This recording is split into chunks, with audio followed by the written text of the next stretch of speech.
الرحمن الرحیم۔ سب سے پہلے صلاۃ والسلام رسول اللہ صلی اللہ علیہ وسلم کی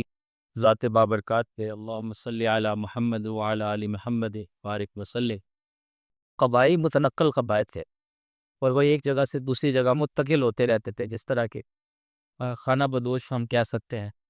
وہ متنقل قبائل تھے، وہ کہ ایک جگہ پر نہیں رہتے تھے، جہاں پر زندگی کے آثار انہیں نظر آتے تھے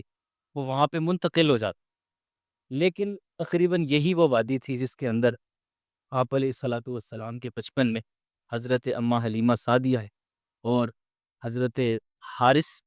اور حلیمہ بنت ابی ذؤیب، ان کا یہ قبیلہ بنو سعد ہے، یہی تھے آباد۔ پھر یہ تھوڑا سا زوم کر کے یہ کنواں دکھائی کہ یہ وہ کنویں ہیں جہاں سے آپ علیہ الصلاۃ والسلام ہے وہ پانی ہوئی ہوا ہے۔ اور اس میدان کے بارے میں یہ کہا جاتا ہے، یہاں کی جو مقامی آبادیاں ہیں اور جو لوگ ہیں جو گائیڈ کرنے والے ہیں وہ یہی بتاتے ہیں کہ یہی وہ مقام ہے کہ جہاں پر آپ علیہ الصلاۃ والسلام کا شق صدر ہو، اور رسول اللہ صلی اللہ علیہ وسلم کا سینہ جو چاک کیا گیا وہ اس مبارک میدان کے اندر کیا، اور حضرت جبرائیل امین آئے اور آپ علیہ الصلاۃ والسلام کو انہوں نے ان کا سینہ چاک کیا، اور حضور علیہ الصلاۃ والسلام کے سینہ مبارک سے جو دنیا کی جو رغبت اور دنیا کی جتنی بھی جو ہے وہ چیزیں تھیں وہ ساری نکال دی گئی اور تظاہر اس کے اندر ڈال دیا گیا، اور یہی وہ مبارک مقام ہے۔ اور اسی طریقے سے بھی ہم اس پہاڑ کے اوپر وہاں پہ حاضر ہوتے ہیں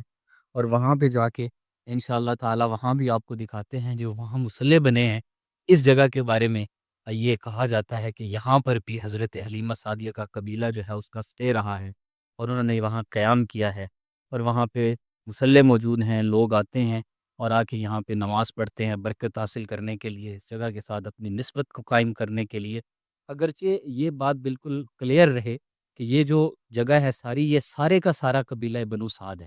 قبیلہ بنو سعد کسی ایک ایگزیکٹ جگہ کا نام نہیں ہے، کیونکہ یہ متنقل قبائل تھے اور ایک جگہ سے دوسری جگہ شفٹ ہوتے رہتے تھے، تو عین ممکن ہے کہ کوئی اور جگہ بھی ہو، جیسے کہ بعض لوگ کہتے ہیں کہ اوپر کی طرف بھی کچھ جگہ ہیں، لیکن بہرحال جو مشہور واقعات سیرت سے متعلق ہیں، اللہ عالم، ان واقعات کا جو ذکر ہے وہ انہی جگہوں کے ساتھ جو ہے وہ اس کو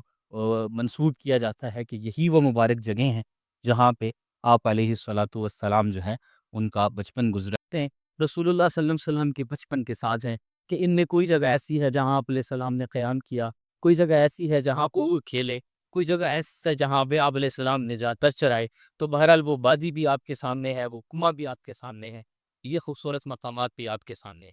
دوسرا واقعہ فش سے متعلق ہے، رسول اللہ صلی اللہ علیہ وسلم نے جب غزوہ حنین کے لیے آپ تشریف لائے طائف والوں کے ساتھ، جو ہے ایک بڑی جنگ ہوئی تھی، یہ سارے علاقے میں آپ دیکھ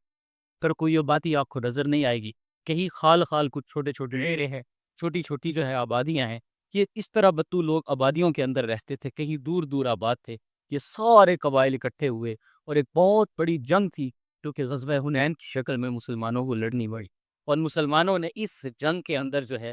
ایک بہت بڑے لشکر کے ساتھ مسلمانوں کا مقابلہ ہوا۔ بہرحال بہت سارے قبیلے کے لوگ گرفتار ہوئے، جس کے اندر حضرت اماں شیمہ جو حضور علیہ السلام کی رضائی بہن تھی، حضور کو جو ہے وہ اپنے ساتھ جو ہے وہ کھلایا کرتی تھی، آپ علیہ السلام ان کے ساتھ کھیلتے تھے، جانور چرانے جاتے تھے، تو حضرت عاشیمہ جو ہے وہ بھی غزوہ حنین میں گرفتار ہو گئی۔ رسول اللہ صلی اللہ علیہ وسلم، اور یہ بھی اسی علاقے میں یہ سارا واقعہ پیش آیا ہے، اور اسی علاقے میں یہ پیش آیا، آپ علیہ الصلاۃ والسلام نے جب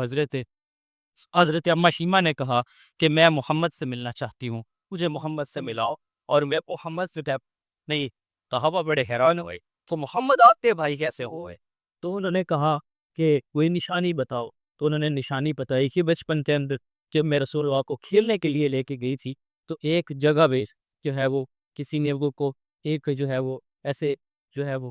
پاٹا تھا، اور اس کا نشان حضور علیہ السلام کے بدن پر موجود ہے۔ کب یہ کہا تو صحابہ جو ہے وہ بالکل خاموش ہو گئے، اور اچانک سے رک گئے، صحابہ نے جگہ چھوڑو اور حضرت اماں شیمہ کو رسول اللہ صلی اللہ علیہ وسلم کے قریب کیا۔ جب رسول اللہ صلی اللہ علیہ وسلم کے قریب ہوئی اور جب حضور علیہ السلام نے اماں شیمہ کو دیکھا تو حضور علیہ السلام کو اس پر یہ پا گیا، حضور کی آنکھیں آنسوؤں سے بھر گئیں۔ آپ علیہ الصلوۃ والسلام مجھے کو پائے ذرا، آپ علیہ الصلوۃ والسلام نے اس طریقے سے چادر لی